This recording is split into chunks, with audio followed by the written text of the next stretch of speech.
everyone! Welcome to Meet a Maker. Hi! This week we are joined by the wonderful co-host, Faye. Hello, hello. And we are meeting Fred! Hello, Fred. Hey.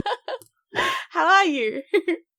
Yeah, not too bad. Still in lockdown, but all good and happy. Yeah. I'm glad you're happy. That's Busy. This is the first week that we've had two people in the same time zone. Yes. I think that's terribly exciting. Definitely very exciting. It is good. Much easier. It simplifies things a little bit. Imagining being 3 time zones, that's going to be awful. Well, that's what we've been. That's what we've been doing. The 3 time zone shuffle, and it's been very exciting. But Fred, you and I are both in the United Kingdom, so exactly. We're representing. I think I'm a little bit further north than you are, but not that much. Definitely further north. I'm not that far from like the bottom. Not a very big country, so it's nothing's terribly far away. Yes, you're like very far north, 17 miles, and I'm like, I'm pretty sure I know what a mile is. That's not very far. I think it's also a joke, but yeah, no, it's a very tiny island. I haven't driven more than 5 miles in the last 7 or 8 months, so to me, 70 miles at the moment is like hours drive. Like forever away. Yeah. Okay, meanwhile, I'm jumping on a train for 3 hours this afternoon just to visit my mum. So we could put so many Great Britons inside Australia. Like probably at least like 12, maybe 20, even like so many of them fit inside Australia. Yeah, so. Probably a lot. Yeah, that's something I'm going to Google later. I'm curious now. Yeah, have you seen that map of the world adjusted to the non-spherical maps? Yeah. Where they actually show how big countries are in reality? It's crazy. They'll blow you away. Actually, yes, I have. Yeah, Australia's been mentioned it, I'm like, wait a minute. We're really big. We're as big as the USA. Like, yeah. Exactly, because you look at it and because they're big. Australia's big. I was going to say the only exciting bit of geography like comparison that I know is that Texas, as in the state of, is bigger geographically than the entire country of France. Yeah, I believe that. Texas is pretty big. Yeah. Texas is huge. There's actually an image you can pull up of Australia superimposed over Pluto. That's a fun image because we like reach out further than it in some spots. Like Pluto the planet. Oh my god. Yeah. Oh my god. Yeah. Yeah. I'm just pretty like wild. And then I'm like, oh, so that's why they don't call Pluto a planet. Oh, okay. I get it now. On Twitter yesterday, you know those videos that show how big things are by like showing this and then that planet. So there was a new video this year that starts with a Planck element and all the way up to the biggest black hole in the world, in the universe. Wow. And then to galaxies and further away. And it's like mind-blowing. That would blow my mind. It's a new video came out. That's cool. Yeah, I definitely would check that out. That sounds awesome. It always breaks my brain a little bit. Yeah, it always does. Space breaks my brain. It's quite sizes crazy. I cannot compute. Nope. Just nah. We're returning a null here. So right. So now that we've had a really lively discussion about geography, yeah. Fred, tell us who you are. What do you make, and what are you most well known for? Kick us off. That's a tricky question because actually I didn't know how to answer a question like that until actually last Friday when we were in. I think it was last Friday or 2 Fridays ago, when I was in a call with Matt in the evening. And he made you ask he asked me to introduce myself, and I said, "Hey, I'm Fred. I make dioramas and props for cosplay." And he ended up saying, well, Fred is well known for this. And I'm like, okay, that's it. So I guess what probably some people know me is for doing dioramas for Waxer's Minis. Yes. So Waxer's I think that's how I first became aware of you. So I can back that up. That is probably what I'm mostly known for, is doing that. And that's what I started. And something I still do quite a lot. And I love doing it. So, yeah, that's probably what they normally. You're really good at it. More or less, I guess.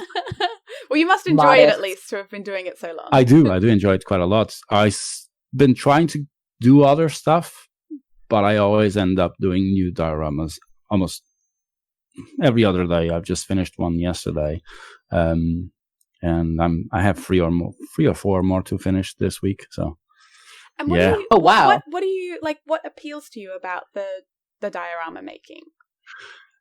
I think it's more how I started doing it. So I started printing Waxter's minis, and it just felt like it needed more to it. So I started making these bases, simple bases, and adding some rocks and some stuff from other things that I got on Thingiverse and other websites, or making some in Blender. And just the mini with a base. And then I went like, could I go a little bit further and make something else? Because I'm not really handy with like foam and other materials. And like me, a lot of people aren't. I started to think, well, this is actually what I think there isn't out there, which is dioramas that you can actually print and just, smudge some paint on it and use with your figurines, either Waxter's minis, or a lot of these dioramas can be scaled up to other figures that fit the diorama. And that's what keeps me quite excited is, can I find new concepts or new dioramas that people can print and add to what they have in their collection of toys or other things? And, he's doing a lot of minis every month, and I'm trying to keep up with those and also go for older ones that I haven't done. So I think I try and do around 4 dioramas a month. That's in terms of new dioramas. Wow. That's a lot of output. Yeah, that's a lot. Yeah, I do other stuff. So I tend to also do tabletop props. It's really funny because I was going to say, you're describing how you came into this, and I was going to be like, are you a tabletop gamer? No, I'm not a tabletop gamer, but I'm not. Unfortunately, I think I didn't have, I don't know, the group of friends that would play a lot of tabletop games. Yeah, I played a lot of Monopoly, a lot of Risk and other games, but never into kind of board games. More miniature-based tabletop and stuff like that. But what I realized is, building a diorama, you always build these, little things that go along. And if they can be used in dioramas, why can't they be used in tabletop? So nowadays, I build a diorama, but also build a lot of those props like garbage cans, ammo boxes, barriers, walls, concrete barriers, and stuff like that. That can be fitted into a diorama, but also could be used in a tabletop. And at the same time, I love doing kind of cosplay props. So you can see on the top shelf, there's weapons and knives and blades, and there's a Lara Croft axe there. I noticed that one. Yep. Great game. So this is a tiny, small version. Little mini one. I couldn't print a big one, so I have some of my patrons printing a bigger version, and this is a resin version, just so I could actually photograph. Yeah, I did, and I got a little bit of blood in there. Great. So all in. It's a proper prop. I love it. Yeah, so I love the mini prop. Actually, busy. The mini prop's great. Yeah, I've done tons of small weapons because I find it fascinating to, when you get into 3D printing, there's always that idea: buy a big printer, print big. And what I realized, actually, it's much nicer to actually print small and try to. What is it? I always love to show these guys. Sir. You're smart. So these are machine guns printed in FDM. FDM? Oh, what? How? Yeah. What? And their legs fold. You get closer.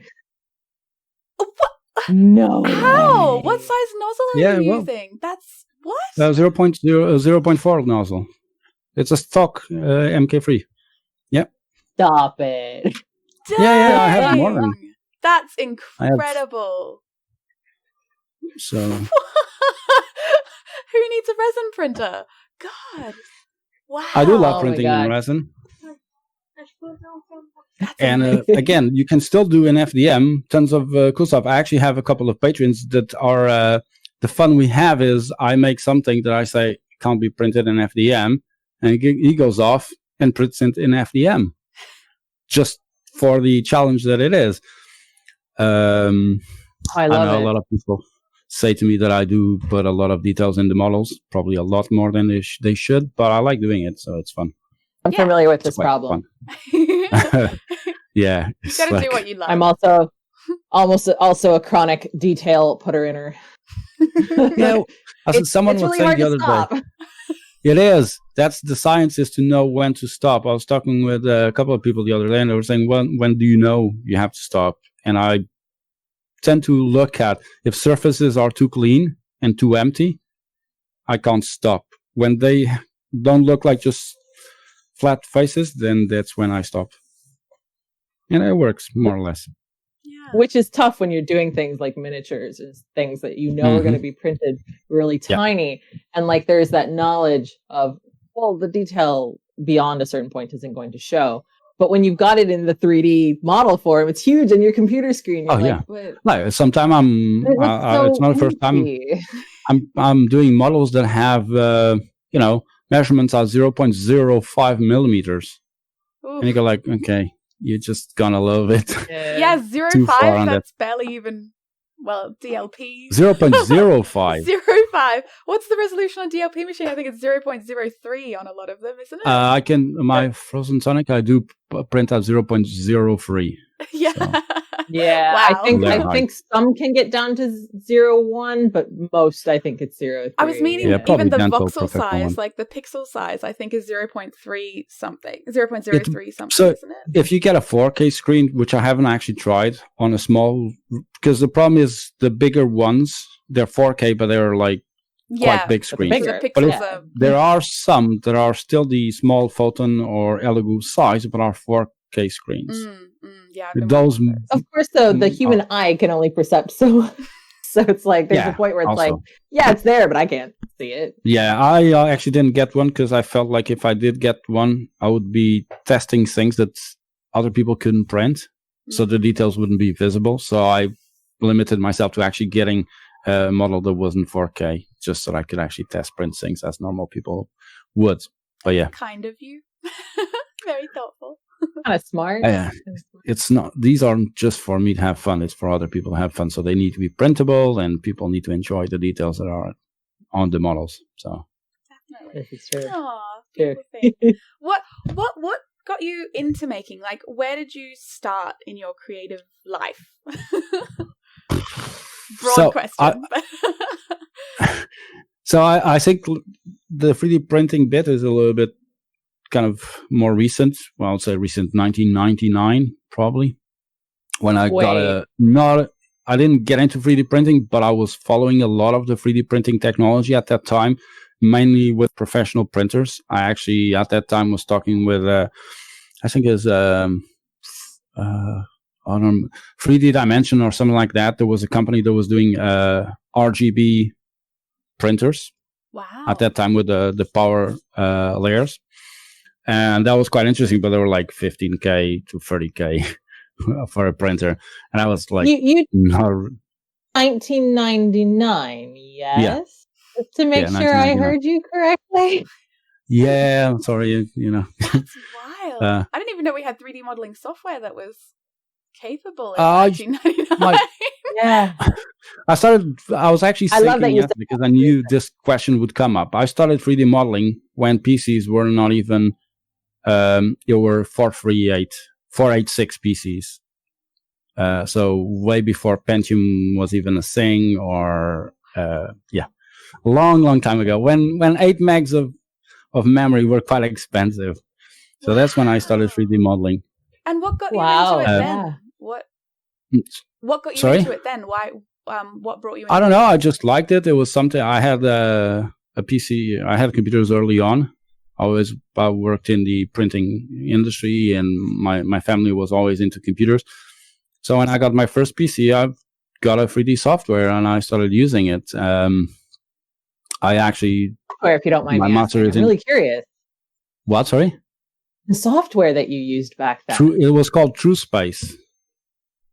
That was Cool. the name of the software. I did a little bit of 3D Max. I never really liked it, but I did do some stuff with 3D Max. I guess after a while, I didn't have the time to do 3D. I did do a lot of AutoCAD because my master was in graphic design, but I also took industrial design and interior design. So I had to work with AutoCAD quite a lot.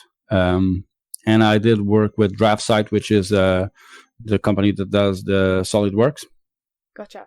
DraftSight is AutoCAD version by the Dassault software, and I've used it for a long time. And at one point, I went back and found that 3D printers were actually cheap enough. And I could actually say, well, I could actually buy one, and if I don't like it, hey, it's not a big expense that I could just sell it on eBay. So I'll try it. I was like, what, a couple of years ago?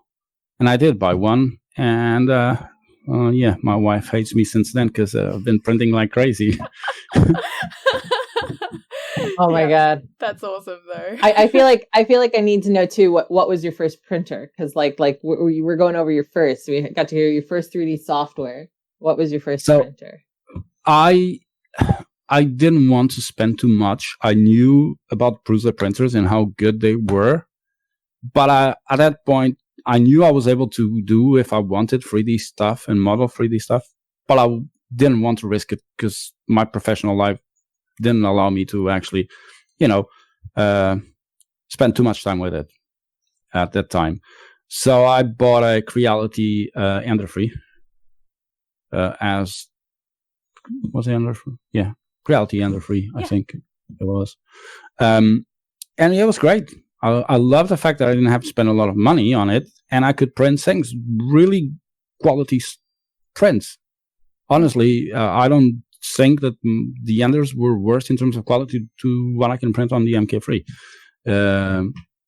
But I started printing 24/7 for several months, and they just literally broke into pieces. I had two. I bought a second one, and that one even lost less than the first one. So I ended up actually moving to more robust printers after that. Fair enough. But yeah, that's how I got you put them through their paces, though. You really push them. They're really good, but they are, you end up with what you pay. The parts aren't meant to be running 24/7 for 6 months. Yeah, and I don't like hardware that is stopped. For me, a printer that is not printing is a waste of money. So I'm printing 24/7 every single day. That's awesome. So cool. Well, considering the amount of work you churn out, that's not all that surprising. Yeah, so it's quite hard. Like, if I'm not printing stuff, I know that I'm not going to be able to paint the dioramas, and they're going to be stopped, but I'm not going to be able to provide the... So organized. I do organized. So the guy's always joking that I missed a spreadsheet, because I do have spreadsheets for all the projects that I'm working. I have a lot of respect for a good spreadsheet. I'm planning March and April next year already. Wow. How does that work? I'd love to hear more about that workflow and the way you organize. That's fascinating to me. So if you think that I've learned 3D a long time ago, I've learned spreadsheets before Windows was a thing. Awesome. I love spreadsheets too. But what's your system? How does that work? How do you plan things that far ahead? How do you actually execute the things that you plan? I don't know. These are things I struggle with. How do you keep it all organized? It's not that the plan always works or is followed to the letter. But basically what I have is I've committed to always doing at least 4 dioramas and props and other stuff beyond those 4 dioramas. So I list 6-7 months, and then I start putting dioramas ideas in that list, and I start building those, and I end up building way more than just 4 in a month, probably, because I just get too excited and say, okay, I'm doing this one, and I'll do another one, and do another one, and do another one. So I then start lining up dioramas according to how long they're going to take to print, paint, and finish off. And I got to the point where I think now I have November, December, Jan, Feb, and March all printed, and I just need to paint them, photograph them, and I'm already working on the months ahead, or adding stuff on top of these months. That's wild. You're ahead of schedule. I'm just sitting here in awe right now. Yeah. What is ahead of schedule? Well, it's not that I need to be ahead of schedule, but what I feel is like I can't actually have patrons and fail on delivering content to patrons. That's something that to me is not acceptable. And as such, I need to be working so that I will never have, you never know what's going to happen tomorrow. Imagine I get sick or, I get kidnapped. Not sure why, but it could happen. Well, you just want to go on holiday. Whatever happens. I go on holidays. Most committed Patreon creator ever. Yeah. That's amazing. No, you owe your patrons the content and for the support they give you. So as such, I think I need to be doing more than just I do 4 and then, I rest for the rest of the month. And because I like it so much and I do it, just sometimes I'll look at something online and go, I love to do that. And then I get stuck in it and there's a night gone and you got a new model tomorrow.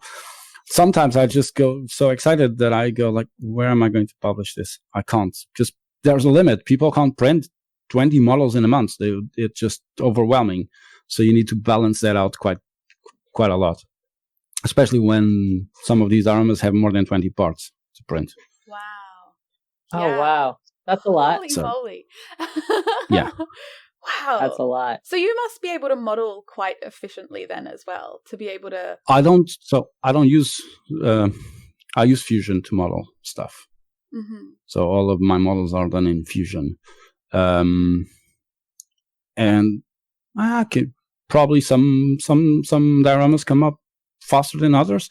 Some weapons or props or tabletop stuff come out really quickly. Some models take me months. Like there's a Star Wars. I'm not sure if you've seen Star Wars. There's the Death Star and they're flying through the Death Star. So the fake moon. For those that aren't into Star Wars, I made a diorama which is the Death Star in 5 centimeter modules, and that took me a month to model or so, and like 2 months to print. Wow, that's incredible. So some are bigger, and I had models that I couldn't actually even print. For example, I made this Stargate pyramid here. I made it. Took me 2 months to make, and then it took me a year to figure out how to print it. Wow. So, no. That's incredible. Yeah. Why?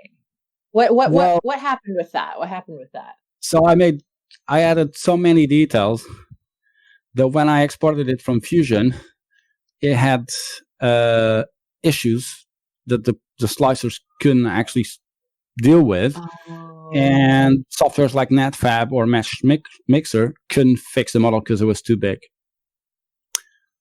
So it was actually in a chat online that someone gave me an idea on how to fix that model. And basically the faces of the model are split from the body so that the faces can have all the details in there. They are printed separately in resin and then they're glued to the rest of the model. Oh, yeah. So, but yeah, it took me a year to get to that. And I was actually Grumpy, which is one of my friends on Wax's Discord that gave me that idea. That's awesome. That makes that a lot is of really sense. Interesting. Wow, you're so like maxing out the capabilities of that. Yeah, I like it. And I like to keep my patrons busy and occupied and give them a challenge every week or so. Awesome. Well, so that's really impressive. Finding solutions for unexpected problems is definitely, I think, a really underrated skill that we could all probably benefit from, because I guess everyone, I think at some point has a sudden unexpected problem that they didn't anticipate and are kind of like, oh, what do I do with this now? My view is always don't discourage. If you can't fix it immediately, just park it, go do something else, and then come back with a new view on what's the issue and try and resolve it. And sometimes it's just by chance you will resolve it. So I have tons of unfinished projects, but I'll get to them at one point. I have tons as well. I don't always get to them. But, sorry, you go. I was gonna say, I feel like all my projects are unfinished projects until they're suddenly finished, and it's like, oh, how nice! That's very nice. One made it through. I was wondering, what are some of your favorite skills, or like, do you have like a favorite thing that you've kind of learned along the way that has kind of stuck out as something that you particularly enjoy? Yeah, I guess, probably 3D modeling, or at least 3D modeling. Modeling in Fusion has never been anything that I couldn't do because of my background with AutoCAD and other software. That was fine. I guess the thing that I really like doing, and it was a challenge, was learning how to paint the models. Ooh. So I don't do multi-materials. I only print in one color, and people are already joking about it. I only print light gray. I don't actually have a single other color of filament. That makes your life a lot simpler. You don't have a mountain of plastic to contend with. Like, yep. Yeah. You can't see mine you can kind of see the very bottom of the shelf. Yeah, on the camera. I've seen I've seen the pictures of the studio. But to me, it's just I don't have time to fiddle with different filaments, different settings. I just I buy them in 2.5 kilo spools. Just feed the printer with filament. Even the resin printer is like light gray filament resin, and that's it. Because also it's easier to paint with. Yeah, it's like because they're a neutral light color, so you can paint whatever you want with it. But I love painting the models. I'm really rubbish at painting them. I've realized the trick is actually just paint so that it looks okay-ish, and then just put some washes and make them dirty. It'll just look perfect, or at least the skies and the so many. There's so many tricks with it, isn't there? Like there's so many really cool things that you can do. Oh, hello. Okay. Yep. Sorry, we have a guest. This is Mabel. That's fine. Let him enjoy the paint. So yeah, that's the thing that. It takes a lot of time. And I think a lot of the times I look at my models and I could say, okay, I could just release these with renders and people could paint them.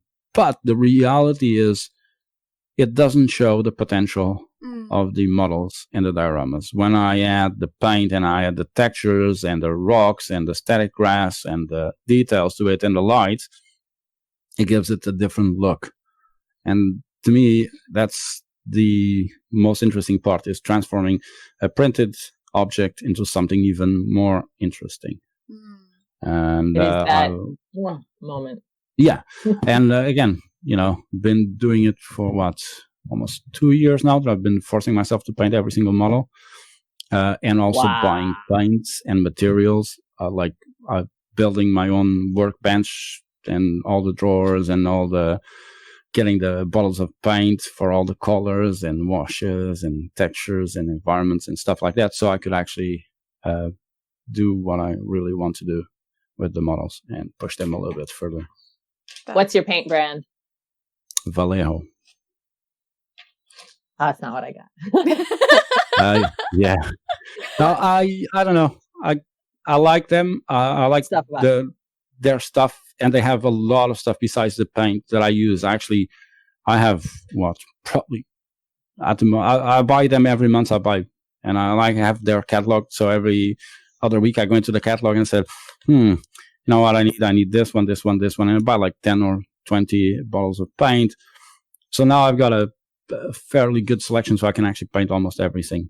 But what I've realized in the last 6 months is I needed not the paints, but the washes, the effects, the textures, the metallic paints, the gels and glazes and crackling paints, and all those things that you might not buy immediately, but it gives the additional step into the painting of dioramas.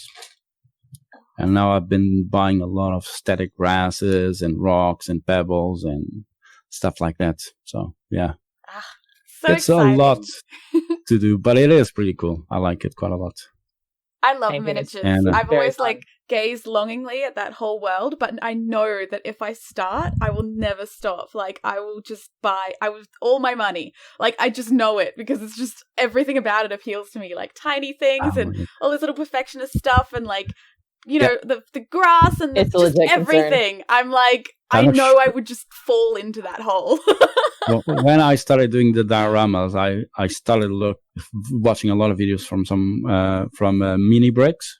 Okay, yeah. I'm sure if you've seen it on YouTube and on Instagram, like just awesome dioramas with again static grass, resin to make the water and like awesome things. And he prints 3D models of like spaceships and other stuff, and then puts them together, and they're like insanely detailed and pretty cool to look.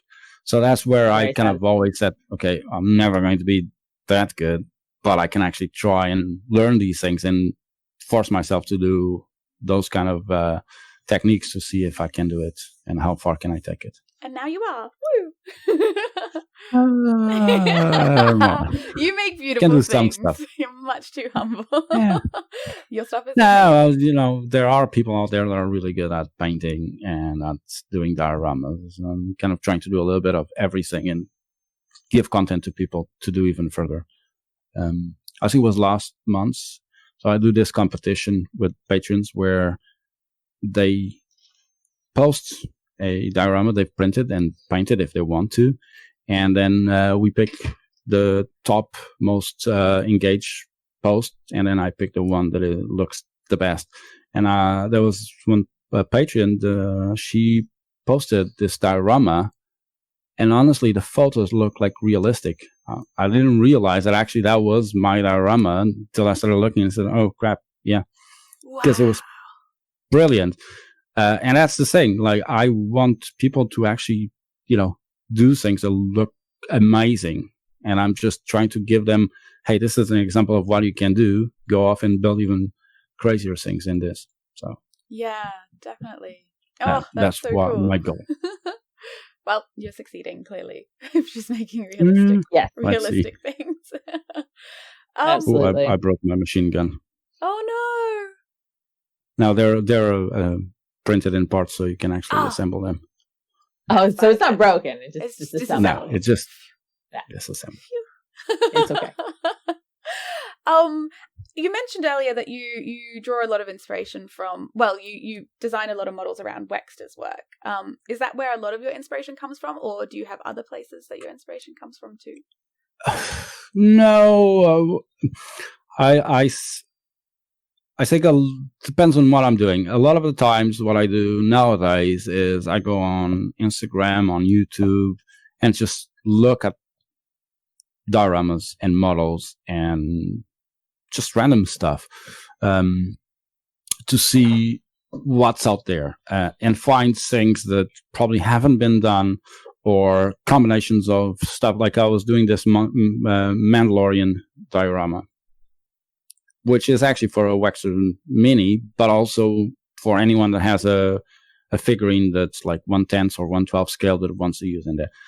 But I did it by combining some techniques from other concepts with that theme, and then using some, different ways of doing dioramas that I've seen around the internet.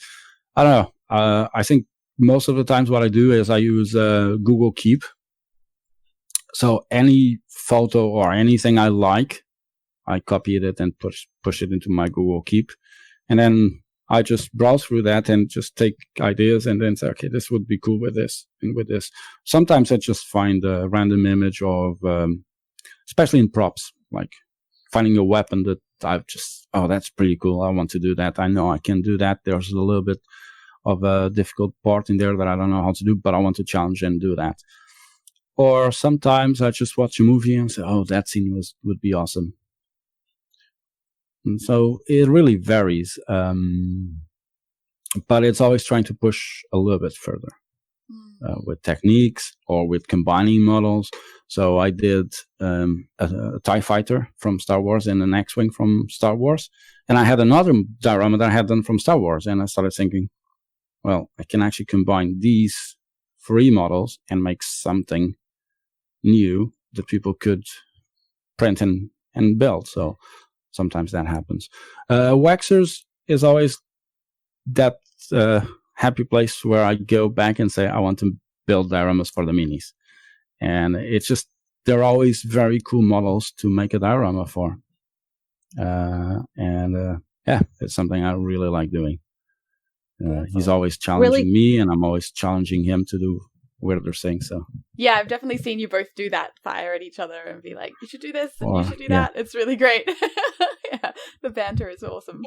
Awesome though that you have this library of things now that's become so big that you're able to kind of make something and go, oh wait, I've made this other thing before that I could use with this to create a whole new thing, and like to be able to kind of have your own library of creations that you can kind of draw from to make new things.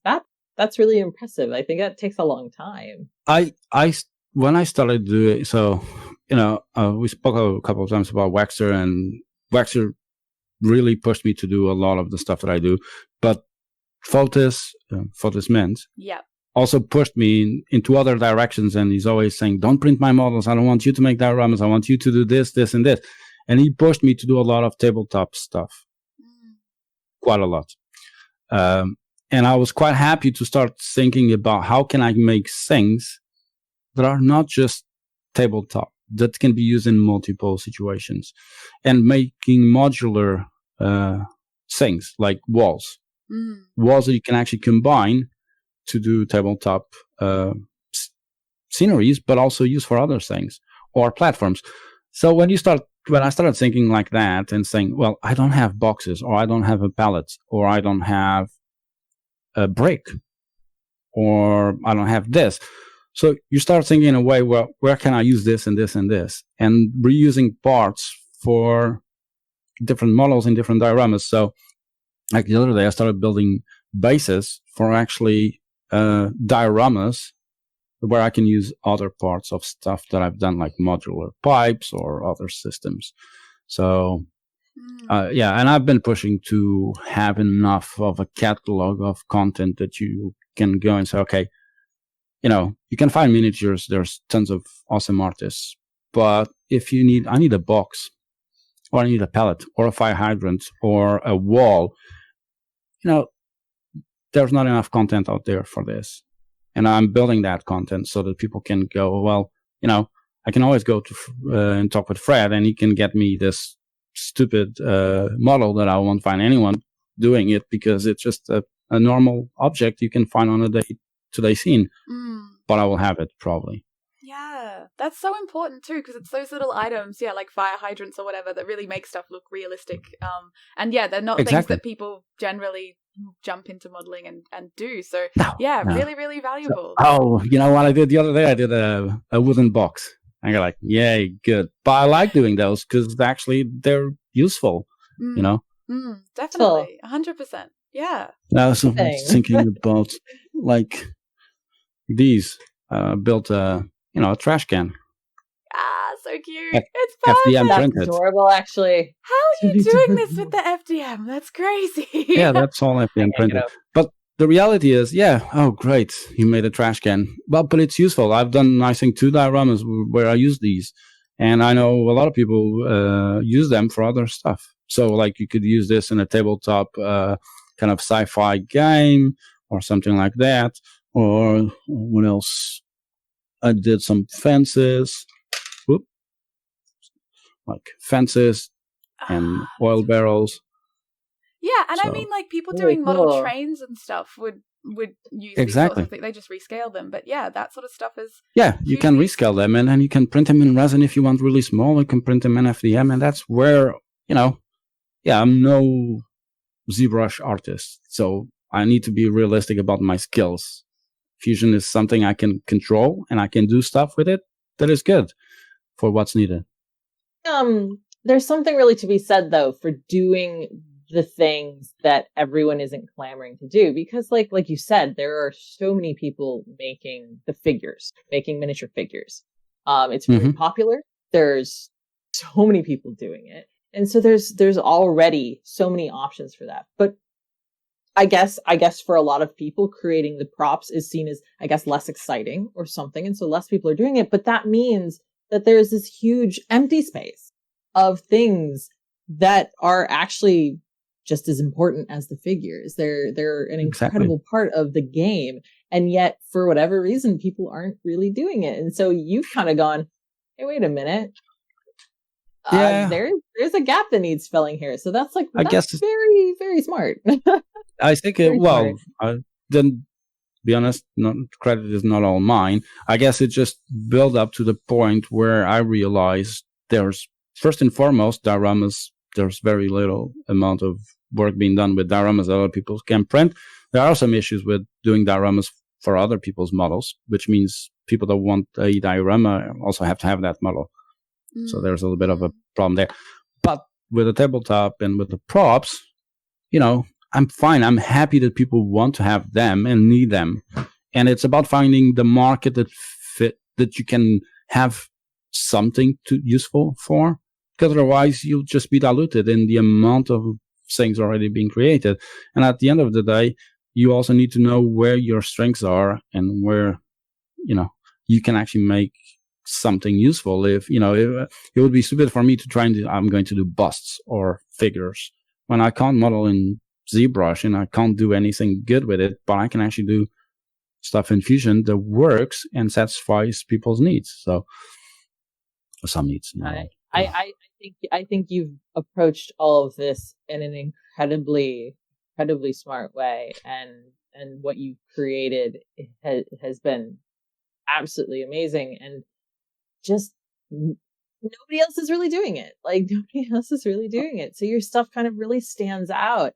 And that's always such a nice thing. I hope so. I hope you are the diorama guy, you're the person doing this. No one else is really doing it. So yeah, that's why I always say I don't want to stop doing dioramas. I do a lot of props and a lot of things that are standalone, but I love doing dioramas. And again, it's why I started, and it's what I think I'm okay-ish at, and I like doing, which is dioramas. Sometimes I wish I could add models of my own and do stuff, but I think, I can build these things that people can use with other figurines. And again, it doesn't need to be limited to 3D printed figurines. I've seen a couple of people using my dioramas for actually 1/12 scale models, and they work fine. Commercial figurines. Exactly. Why not? Exactly. Why not? It's just scale them up and print them. And they're easy prints. These things don't need mostly a lot of supports. So they're easy to print. I love it. Well, I'm still waiting for the day that you decide to do a kill diorama, so that I can put my. I know. I have it on my Google Keep, because when we spoke about it, I took notes. I do keep everything in Google Keep, because otherwise I'll lose track of ideas and concepts and requests. Whole shelf. It would be the whole shelf, but I don't even care. No. As soon as I get over some of the models I'm working on at the moment, and I start having some time, I will have a look. That's awesome. I'll reach out and get some more references. You heard it here. That's awesome. I'm always happy to do collaborations and work that actually people enjoy doing, and going a little bit out of my comfort zone with other models that I'm not too familiar with. So maybe I can actually finish painting the second model by the time it's done. You see? It'll all fall into place, I'm sure. So I was gonna skip. I realized we kind of already kind of talked about your workflow. So I was actually thinking that we can kind of skip the next official question, because we've kind of already gone over it. Which kind of means that the next thing is your struggles. We've definitely talked about your successes and things that you've learned. But what's some of the biggest struggles you've found kind of in your learning to make things and in your making adventures? So I was not long ago, I think it was one of the chats we were having, we were talking about softwares. And again, I come from a CAD background. I've always been into CAD. So to me, it was really difficult to find the software that I was happy using. So I've tried God, I tried Blender, I tried ZBrush, I tried Onshape, I tried Fusion, I tried SketchUp. I didn't try Tinkercad, but I tried several of them.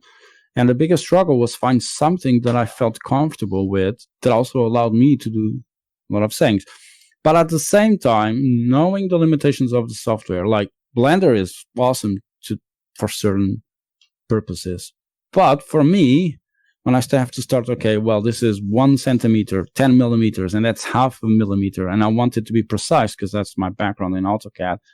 Blender was something I struggled. I did some models, but I've never actually shared those models because I don't think they're printable in the quality that I think is necessary. So that was polygonal modeling is not built for that kind of precision. I don't No. But then again, ZBrush, you can see people doing crazy, awesome things with it, and there's no measurements to it. So I think my biggest struggle, and I think a lot of people struggle with it, is understanding what is the best software for what you're intending to do and your skills. And that is a difficult thing because people talk, oh, I should do Blender, or you should do ZBrush, or you should do Fusion. They're not even comparable. They're not the same thing and have different purposes. So understanding which one fits best, your style, your content, is really important. And that was my first struggle when I wanted to progress further. You're definitely Funny not alone enough, there. Like, that was every second question when I was moderating the subreddit. That was like, what software should I use was every second. It's why I made that poster, actually, like which software you should use and why it's designated by like what you're trying to achieve. Because like you said, it's so different. Like, you wouldn't use Blender for something you want to use Fusion for something you would use ZBrush for. They're totally different. And they're not interchangeable. When you're first getting into it, it's really hard to understand those differences and all that sort of stuff. And you're not alone in that struggle to find the right software. Yeah. And then there's the added complexity that you get certain softwares where, and I find it awesome because it seems like the developers of that software just said, just throw the rule book away. Let's build something completely different. And that's what happened with ZBrush and Blender. They're completely different worlds, and Fusion, which is the traditional kind of software like you see in Adobe and Autodesk software. Like, those ZBrush and Blender are like, whoa. And now Blender is a little bit better, but the first iterations that I've used, my God, it blew me away. So there's some complexity there. The funny thing is, I got to a point where I was doing a lot of dioramas and a lot of stuff. It was always flat, very little details on the surfaces. And I was like, this is annoying me. So actually, Waxter, one of the nights where we were on Discord chatting, he actually taught me how to use ZBrush,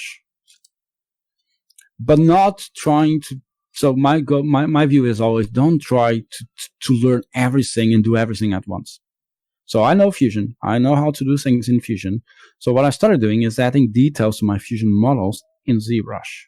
So I learned some basic stuff that he taught me, and he's brilliant at teaching someone not as smart as me how to use the software. And okay, I got the basics. So I now got on a workflow where I can bring Fusion models, parts into ZBrush, sculpt details into them, and export them back into Fusion, and they're perfect prints. Mm-hmm. Because I know that they're going to be perfect prints in Fusion, so I can just need to add the details in there and then export. It's such and then I can push myself. Yeah. Like, to be able to, I've done it a couple of times, and I'm like, oh, wow, this is so cool, because now I've got organic and functional going on the same. I know Luby 3D also does it a lot. She'll, like, make something in some sort of CAD, and then ZBrush, and then it all works. Like, it's functional, and it's pretty. It works. Yeah. Not that functional things aren't pretty normally, trick. But, like, you can sculpt it organically, So, basically, when you're printing, when you're making a model in Fusion, you export it as an STL. If you make, so, let's say, I'll pick an example because this is a good example. Okay, so I made this small diorama. Yeah? All these parts were done in Fusion, but they were just flat faces, square, like this rock was basically something just sloped to the front. And then I just made another shape that was cutting into this rock, okay? But I had no details, there was no edges on these rocks. And basically what I did is, I prepared everything for print and I exported these out of Fusion as STLs. Yeah? No science there, just normal stuff. And then I brought them all into ZBrush the thing is, when you bring stuff into ZBrush as STLs, it will keep the sizes as they come in. It won't change anything. Okay. It'll be the same exact size. Which means if you work on this as a whole and import all the models, all the parts into one ZBrush project, you can work on them and then export that STL again, and they're exactly the size that you made them in Fusion. And if you have parts that intersect, you can actually cut the bits that are, overlapping so they print perfectly.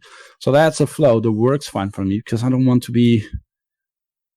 have too many challenges at once because my little brain can't cope with that. So a bit of an improvement every single day to make me be able to do a little bit more. So adding some textures there, making some damage, adding some bullet damage, some cracks, some this and that, and improve that flow. So I think software has been my biggest challenge because I still can't model anything in ZBrush from start, but I can bring stuff into Fusion and add details to it. How do you turn it back into a solid when you bring it back into Fusion after you've done the details in ZBrush? Because if you're bringing it back in as an ZBrush, it's an STL. It's a fine full object. Sometimes there are issues. But it won't be parametric anymore. It's a mesh. No, it's not parametric anymore. But at that point, it doesn't matter anymore because so the other problem is if this workflow, you have to make changes to the model, good luck because you have to go through the whole thing again. That's what I was wondering. There's no way back because again, you're getting it back into a parametric model. Please tell me your secrets. No, there are ways. So there are ways where you can turn a model back into parametric. If you use I have Blender, done it. It's a pain in the ass, though. Yeah, but at that point, I don't need it anymore because, again, all of the work needs to be done so that when you exit Fusion, your file is ready to print and will be, you have the clearances set, you have the pins in there because I always have pins so that people can align the parts properly and fit them properly. So all of that needs to be done. You have to have the parts split so that you know exactly what you're printing and what parts are printed and how they're going to be oriented. That all needs to be sorted, but you can add the details in ZBrush and then export it back again. I'm try this. Thanks to you, Fred. I'm going to make my base mesh in Fusion because I'm used to making my base mesh either just in ZBrush or in some sort of polygonal modeling software like 3D Studio Max.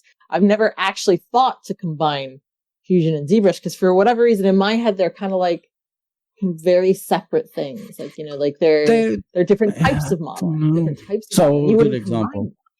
I like this. Sorry. This is There's a light. Galaxy Brain. This was something that I really didn't want to do. And then Wexer and others said, no, you have to do it. You have to do it. And I started doing it. And you see, there's all of these details, all of these bricks, all of the... Oh, yeah, no, it's good. But all of this was done in ZBrush, except for the structure of the tower that was all done in Fusion. And it was done so that it can actually be printed with no supports.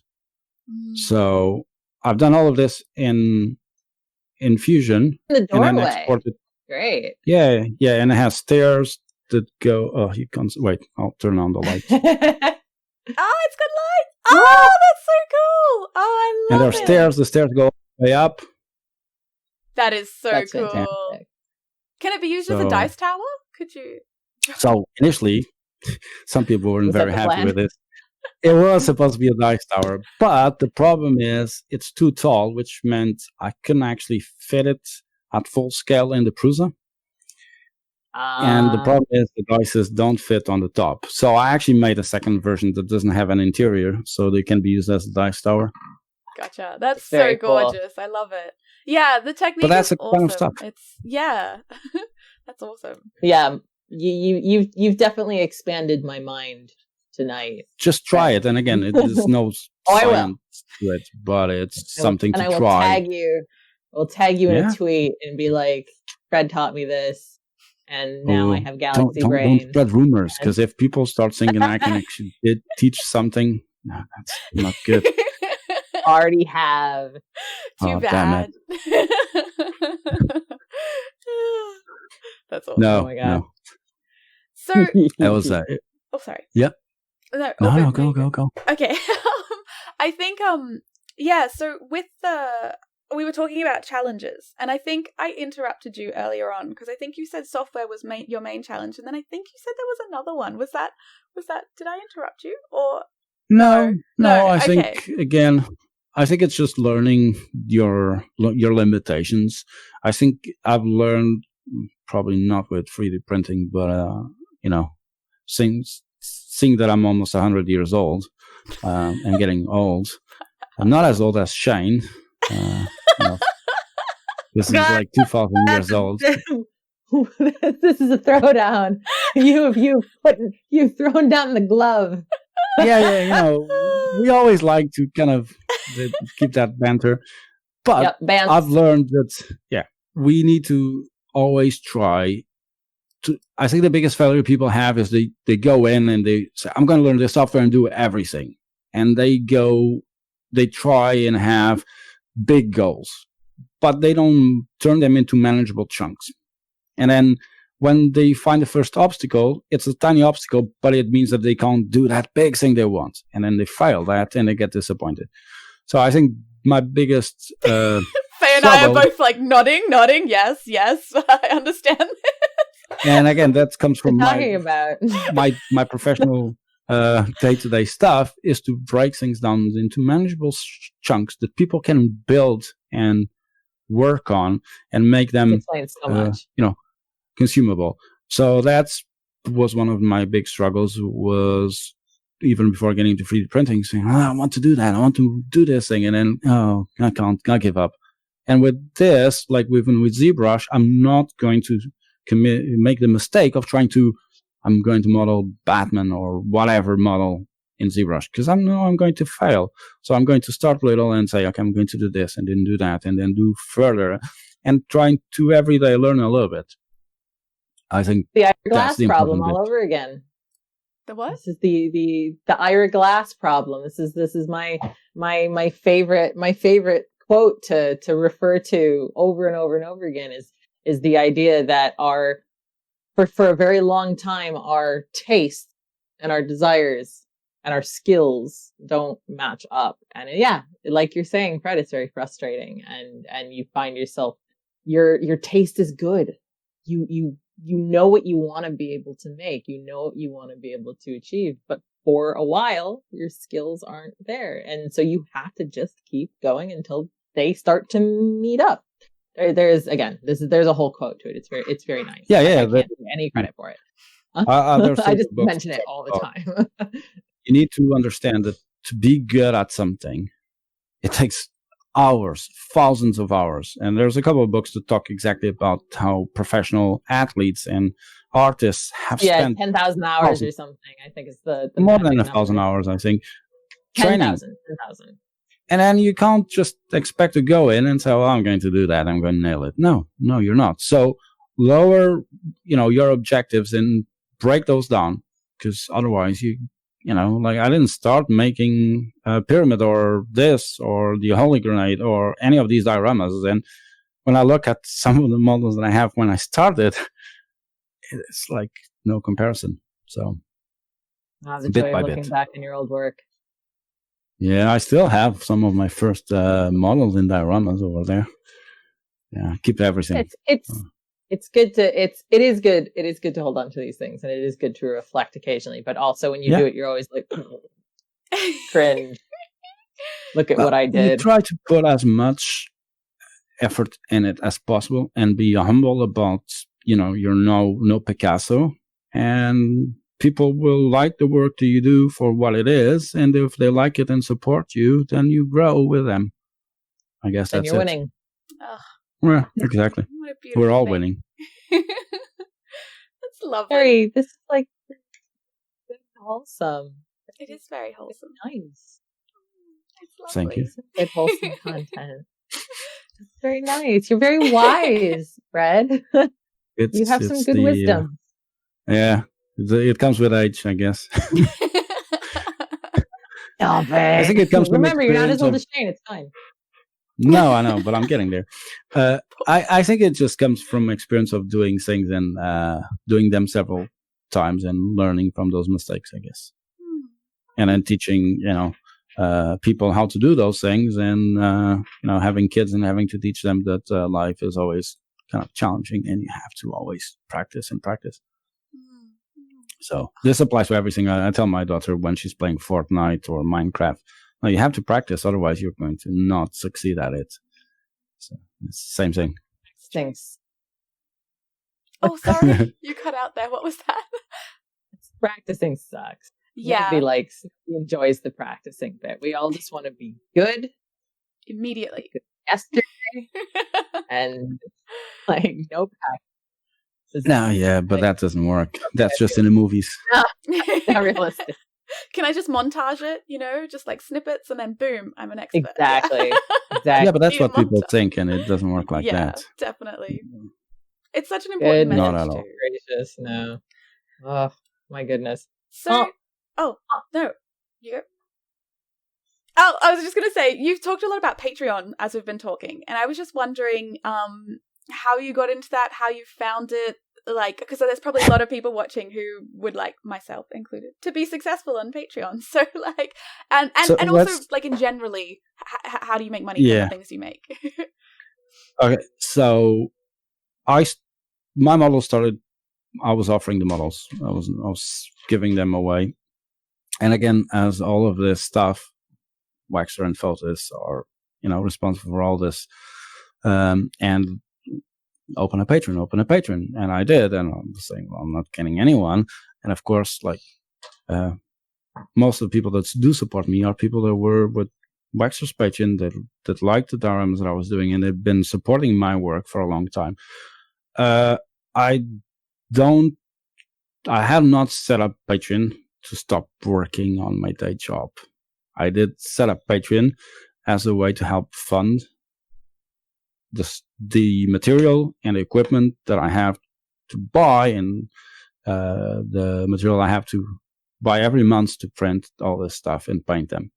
That was the intent and is the goal. And so far, I'm not successful. I'm a happy bunny, as I usually say, because I have people that like to support me, and they are there to support me and advise me and give me ideas and criticize, and challenge me on a daily basis. And I give something back that they hopefully like. And every time I make a change on Patreon, and I ask them, because I think one of the things people have a lot of concerns, and I have the same concerns, is can I change Patreon? Can I change tiers? Can I change what I'm doing? And every time I ask them, the only answer I get is do whatever. Do whatever you like. And if they like it, I will keep on doing until they don't. And and then that's because I've done something wrong, I guess. So I don't, I sell my models on the shop. I have a Patreon. Patreon is where I offer a lot of models that are exclusive, a lot of the models that are made just for people that support my work. The shops are where I sell stuff that is more related to tabletop and props and others, because those are, things that people will want. And I think it helps also offset the costs of buying filament every month at 10 kilos or something like that, resin, paints, and, keeping the printers running, or buying resin printer. Gloves. Some of those things that are needed in order for me to deliver all the models that I set myself to deliver. And then there's a lot of hard work, I guess, into not only, because this is what I've said since the beginning. Don't try and set up a Patreon with the only intent of getting money from people if you're not willing to go through and deliver on content and more that people will want. Because otherwise you're going to fail miserably, It's not about you. That will come later if you're building content that people want and like, and that you are doing something that people want and enjoy. So, I don't have 5,000 patrons. I have enough patrons to keep me happy that I have people that want to print the stuff that I do. And I give back as much as I can, with competitions, with discounts for the patrons and things, so that it's not about them giving me a monthly fee. It's about them supporting my work, and I'm giving back as much as I can in either models, discounts, or competitions. Sounds like you've got a really active Patreon community as well. Like your patrons, it sounds like, are very active, and that's actually really valuable because Patreon's a bit of a weird place sometimes where you'll have so it's weird, there, but they're very quiet. I'm in a weird position because being that I'm Waxer's patron, and I've been a Waxer's patron for 2 years, and I'm on his Discord every day, and every day we have Discord video calls and we talk, and a lot of my patrons are also patrons on his Discord, so it's sometimes like we're all talking and it doesn't matter which patron it is, and like I've shared dioramas with him, he shared models with me, and that is a different proposition, I guess. So it's not that they're combined, it's that I'm leeching on his community more than You're not leeching, there's no leeching involved, they're consenting. Yeah, they're consenting. But yeah, it's fun, and I think we always have fun as both patrons are quite similar, but sometimes they are not, and we just talk about the differences, and sometimes people want to go and get that model or share stuff. It's quite cool, and I always said, show me models, even if they're not mine, that you made. I want to see what you're making, in Patreon. I want to see what you're doing. I want to have fun. I share like daily what I'm working on. And yeah, I try as much as possible to keep people active. Fostering a relationship. It's really good. And it's important, even if it's just talking crap and not saying anything useful, but just saying and showing stuff just for the fun of it, or doing weird things, like just to keep people engaged and happy that they're awesome. Have really some good. place to talk. Yeah, it's very community building. Yeah. It's really, really nice.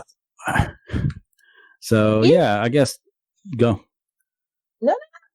That's it. I guess there's a lot more to talk about selling and how to sell and shops. I do a whole talk on that. That's I actually have topic. I have done a lot of support on people that have open shops on Etsy, and help them set up their analytics and their statistics and spreadsheets and other I want your spreadsheets. I want all your spreadsheets. Yeah, well, that's what I want. But it's hard, but it's satisfying to see that you're able to deliver stuff. Definitely. Oh, I want to know if there's something you've done that you think deserved a little bit more recognition than it got. Something that you want to kind of have a second chance to be like, hey, this thing is awesome, and y'all should see it. Though maybe you wouldn't say y'all. I say y'all. No, I don't. So I don't know. I don't think there's a model that I think, oh yeah, damn it, I didn't get enough recognition. No, I think you get as much recognition as you can by the who you are and the community you're in and the people that know you and how good the work is. So I'm quite happy. Like, I guess when I released the Stargate Pyramid, David Hewlett tweeted it. That's so and cool. I'm like, my Twitter was going like boom, boom, boom. I was like, that was fun. You're done. Yeah, made it. That's it. That's closing shop tomorrow. But I never feel like, this didn't get enough recognition. I feel like sometimes it's weird to see that some models or some themes that you make don't have as much interest as others. But that's not because I'm unhappy that they didn't get it. It's just me trying to understand what people like more. Like, for example, Sonic. I made a Sonic diorama. It is actually one of the models that had more positive reactions on social networks compared to others that I felt like, oh, this is awesome. And I go like, wait, what did Sonic actually is more interesting? And then trying to understand to whom it appeals more and those things.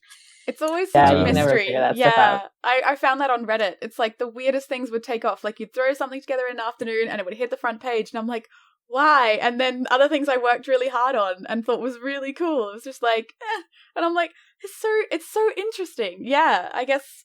Yeah. But I don't get disappointed. I guess I do what I like, and I sometimes like things that are probably a lot of people won't. And I like the challenge of making always new things. Like I did the Bat Cave, and it was the first project I did with ZBrush in Fusion. And yeah, it was. I really liked the model. It was not oh my god, but I liked it. So I feel happy by doing it, and the recognition is something that I'm not getting disappointed by. Just a bonus. Very zen. Very I'm not zen. Listen, I'm no famous 3D modeler to expect people just, Fred made a new model. So there's no reason to get disappointed, I guess.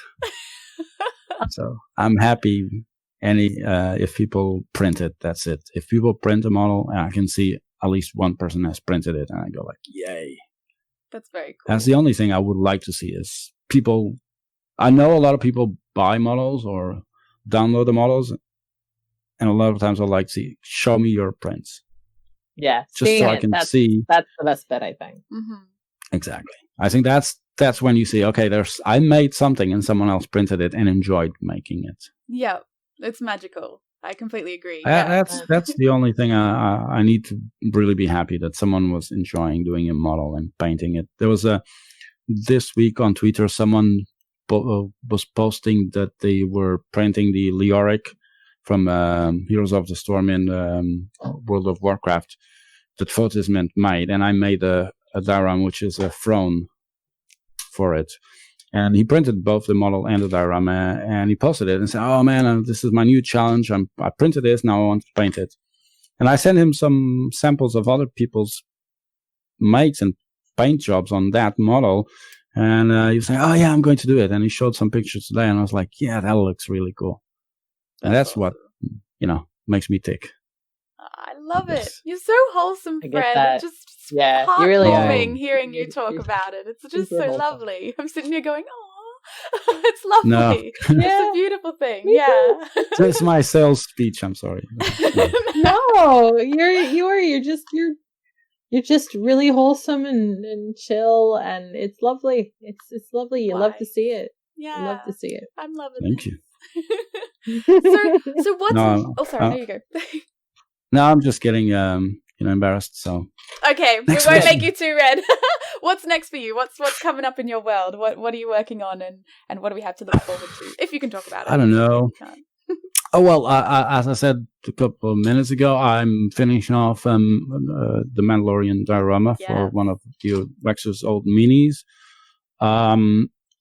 I'm trying to make some more kind of models that, like the Haunted Tower, can be printed with no supports, and that kind of fit in a different style of models. I see a lot of people like printing things that are complex, that can use MMUs and print complex things, but as one single piece to challenge a little bit their printing skills and their fine-tuning of the printer. So I'm trying to do that. I'm going to model a full windmill. That's my next project. Cool. And I want to get that done for hopefully a couple of months, and it'll be released. And then I'm trying to paint a lot of the weapons and dioramas that I have. I think around 20 dioramas to be finished. Dioramas or props to be finished in the next couple of months. Amazing. And I don't know. Sometimes it's just an idea comes along and I say, I need to do this. I'm doing some work with other makers, like Fernando, DSK. Yeah. We're doing some simple things, like he's providing me some models. I'm providing him some models for a new diorama that I'm working on. And God knows, I don't know, world domination, I guess. That's what I yeah, all of the things, apparently. Absolutely perfect. Yeah, hopefully. And make more, I have next month I'm doing a kind of themed month around famous movie places in dioramas. So I'm doing I've actually finished the Ghostbusters one, which is the headquarters from Ghostbusters. I'm doing a Hellboy one. I'm doing the Mandalorian. I have Leia from Star Wars Diorama, also a couple more. And then I'm trying to finish a couple more props for cosplay. I'm doing Weapons Months in Jan, and I'm also doing a new diorama for that. And then in Feb, I'm planning on doing just spaceships. Ooh, so fun. that's Wow. I have a big project that I've started almost a year ago that I haven't added the details to it. That is actually quite big spaceship that I want to finish. That's exciting. Oh, yeah, it's cool. pretty cool. And then again, this is just what I'm trying to do. Well, not counting with new models that I will be planning. But let's see what happens. I don't know. Still early days, I guess. Love it. Well, Love it, if people wanted to see these incredible things you're making, where could they find you? So very important information. So I'm on Twitter and Instagram. If they search for Fred instead of an E, they put a free, like in 3D. So FR 3D. They can find me on Great. Twitter and Instagram. And I have my own blog where all the links are available. It's called the 3dprinting.co.uk. And from there, you actually have access to Patreon, Twitter, Instagram, Facebook, Reddit, all of those places. And also have all my catalog available for you to see there, because there's, I think 107 models as of yesterday available. Wow. So, Wow. yeah, so there's a lot there, and I try to put also community, everyone that prints a model, that sends me a picture, or I find it online, I've added to my blog, so there's tons of photos of people's makes of my models to see. So yeah, there's a lot there.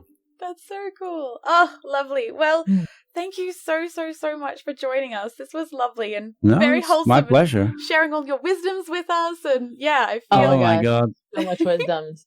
And I feel like I know you so much better now. Like, I'm so happy that you were able to join us, because like this is the way of the internet, isn't it? There's so much more to you than you just see in, occasional Twitter posts or Instagram posts. Yeah, I guess so. Why the show is so important. You get to know I feel like when Shane did those 24 hours and we were able to talk and be online at the same time, it was always really cool. And, Billy, I tend to see you more often on the Friday streams, which are also quite cool. And that's why actually, although it's really late in the UK. Yeah, I'm always zonked by then. I love it because it's a chance to talk with people in the makerspace that you don't have often, especially like now when we're all stuck at home. It's really hard, but the technology allows us to talk. And it's my honor to, when you guys said, "Oh, do you want to come and, talk with us?" And I say, "Yeah, yes." Yeah. Well, it's our honor too. This has been absolutely wonderful, and thank you so much. Thank you. I hope I didn't digress too much. So no, I love it. That's what we're here for. You're fantastic. That's great. Wonderful. Thank you. You're a good speaker. You're a good Definitely. speaker. Thank you for coming on with us. Yes. And thank you for sharing pleasure. your wisdoms with the world. Not sure what the world's going to think about that, but let's see. Well, we'll find out. And thank you for everyone for watching, and I'll pop all our socials in the below, so support us all on Patreon so we can keep doing cool things. And we'll see you next time. See you next time. Bye. Cool. That was great. I am loving making this series, and if you are too, please support me on Patreon so I can keep making more. Top supporters will appear in this list of legends. You can meet another maker here, and here's a video YouTube thinks you'll like. If you want to catch up with any of us, all our socials are in the description below. See you later!